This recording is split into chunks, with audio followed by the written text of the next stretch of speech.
Hi, I'm Jack Rest, Director of Climate Strategy at UCD, and here to give the quickest ever tutorial to the early phase integrated carbon assessment to show how easy it is. So I'll go through the login flow, enter my username and password, bringing me to the dashboard where I have a list of projects I've modeled so far. I'll click New Project, accept a disclaimer, and then fill out some basic information about the project.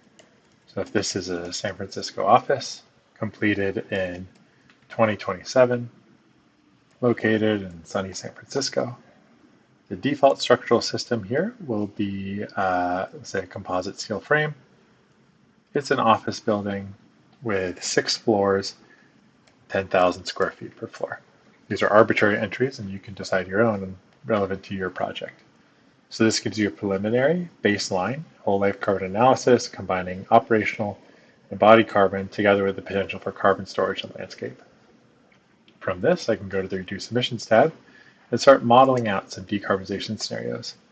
In this first one, I'm going to model out energy efficiency and electrification.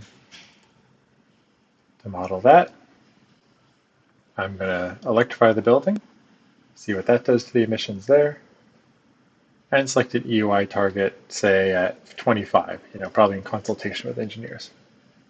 You see that this is added now to the list up here. And now I'll create a new scenario to compare to this. It'll be a new empty scenario.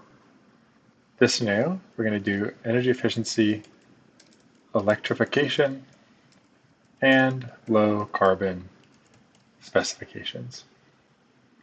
So I'll actually just recreate my previous measures. Say here we shoot a little lower, achieve an EUI of 16. Add a solar photovoltaic array that is able to fit within, say, the 5,000 square feet we've determined we have available at this project.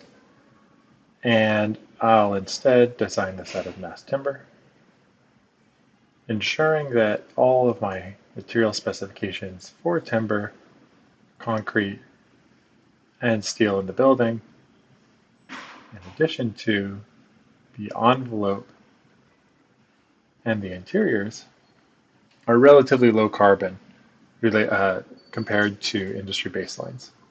With these scenarios made, I can go to the Compare tab. There's the office baseline, there's the operational carbon scenario, and this is the same but with low carbon specification. You can compare them either over time or by category, so that on your project you can plan the decarbonization roadmap specific to your asset, even in early design when very little information is available.